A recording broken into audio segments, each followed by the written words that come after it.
ta part de violence, voire d'autodestruction, tu la connais? Ma part d'autodestruction, elle a été pendant un moment très psychologique, où en fait, j'arrivais tout simplement à, à me dénigrer, à me dénigrer sur des choses. Voilà, je suis quelqu'un d'assez corpulent maintenant, mais il y a une époque de ma vie où je l'étais quand même relativement moins, et où je me trouvais 10 fois plus gros que ce que je suis aujourd'hui, tout simplement par rapport au discours qui était face à moi. Et l'acceptation de soi elle est très importante. Parce que quand les personnes d'en face, non seulement ne vous êtes pas, vous acceptez comme vous êtes, pardon, mais en plus vous rabaissent, vous vous retrouvez en fait dans un cercle vicieux qui vous détruit. Qui vous détruit, où vous vous dites j'y arriverai jamais, j'atteindrai jamais le vrai bonheur, même mes rêves deviendront inaccessibles. Et, euh, et l'important en fait dans ces moments-là, c'est d'avoir une autre partie de soi en fait.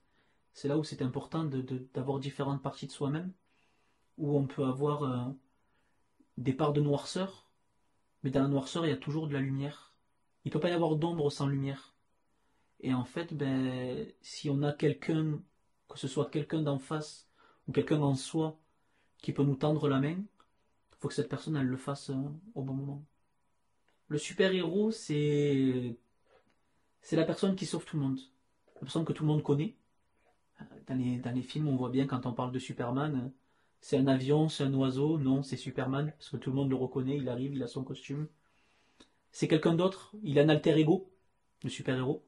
En général, son alter ego, bon, mis à part pour Bruce Wayne ou pour Iron Man, mais sinon, sinon l'alter ego en général, il est pas bien ouf. Mais par contre, le super-héros, lui, il est là pour sauver tout le monde. Il aide tout le monde surtout.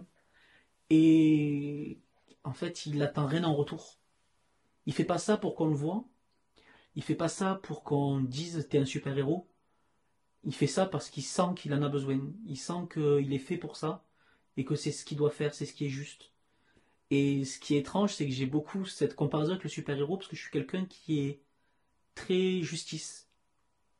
Quelque chose qui va être injuste, ça peut vraiment me mettre en colère en me disant c'est pas juste en fait, tu le mérites pas, il le mérite pas, c'est pas comme ça que ça devrait être. Toi tu fais les choses bien, lui il les fait pas bien, c'est toi qui mérites, c'est pas lui. Donc et le super-héros il attend pas tout ça en fait, il fait les choses bien, il fait les choses justes parce que c'est comme ça. C'est voilà, il est là, il est présent, hein, et il sauve tout le monde et une fois qu'il a fini, il s'en va. Et c'est vrai que je vois un petit peu ma vie comme ça des fois en me disant peut-être pas pour les personnes que je côtoie au quotidien, parce que je veux être un super-héros qui est là tout le temps, donc je serais un petit peu, c'est les amis du super-héros qui savent qu'il est super-héros, mais pour les personnes que je vais croiser dans la vie, je me dis si je peux apporter à un moment donné un coup de main, une aide, leur donner, voilà, c'est bon, tiens, je t'ai aidé. Maintenant, j'espère que cette aide, elle va t'être utile, et moi, je vais aider d'autres personnes, quoi. Voilà. Je t'ai poussé ta voiture, c'est bon, je t'ai mis sur le côté. J'espère que ta dépanneuse, elle va arriver, et maintenant, je m'en vais, et si je croise quelqu'un d'autre, je l'aiderai aussi. Voilà. Et c'est un petit peu utopique, mais je rêve d'un monde où les gens ne passeraient pas à côté de quelqu'un qui est en panne en klaxonnant, en lui disant tu gênes, t'es au milieu. Moi, en fait, je rêve d'un monde où la première personne va s'arrêter et dire attendez 2 secondes, on le met sur le côté. Comme ça, déjà, il gênera plus personne, mais en plus, au moins, on lui a rendu service. Donc, en fait, on rend service à tout le monde, on se rend service à soi-même, et en plus, on rend service à la personne qui est dans le besoin. Donc, voilà.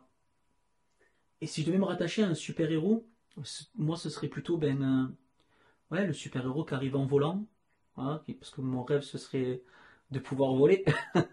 Mais moi, je pense que voilà, je serais le super-héros qui arrive en volant, vous avez la voiture qui est tombée dans le ravin, il vous remet la voiture sur la route et il repart. Parce que, il est juste là pour exister. On sait qu'il existe. On espère qu'il va venir, parce qu'on en a besoin. Et surtout parce qu'il est source d'espoir. Et l'espoir, c'est la lumière. C'est la lumière vraiment que tout le monde doit chercher et que tout le monde peut trouver. L'espoir, c'est la seule chose qui nous guide vers le bonheur. En se disant il y a de l'espoir, on se dit je peux être heureux. Et si on finit par être heureux, on a atteint le nirvana. Le super-héros, il est source d'espoir Parce que parce qu'il est comme ça, tout simplement. Les sources d'espoir, il le sait même pas, en fait. Il vient aider les gens parce que lui, il doit faire ça, il sait qu'il en a besoin, il sait qu'il doit aider. Mais son but, c'est pas que les gens ils se disent j'espère qu'on va m'appeler, j'espère qu'on va avoir besoin de moi. Non. Le but du super-héros, justement, c'est qu'à la fin, on n'ait plus besoin de lui. C'est qu'il ait fait tellement le bien que ben ça y est, voilà, tout le mal a disparu. Donc tu peux rentrer chez toi, raccrocher ton costume, continue de t'entraîner quand même au cas où. Et c'est un petit peu la référence que j'ai aussi avec Dragon Ball. C'est que ben dans Dragon Ball, c'est ça, c'est le héros Goku, il affronte juste le méchant parce qu'il en a envie. Il le tue, enfin il fait disparaître le mal. Le monde est en paix, lui il continue de s'entraîner dans le doute qu'il y ait quelqu'un, mais à aucun moment donné, il dit c'est moi Goku, c'est moi qui ai sauvé la planète.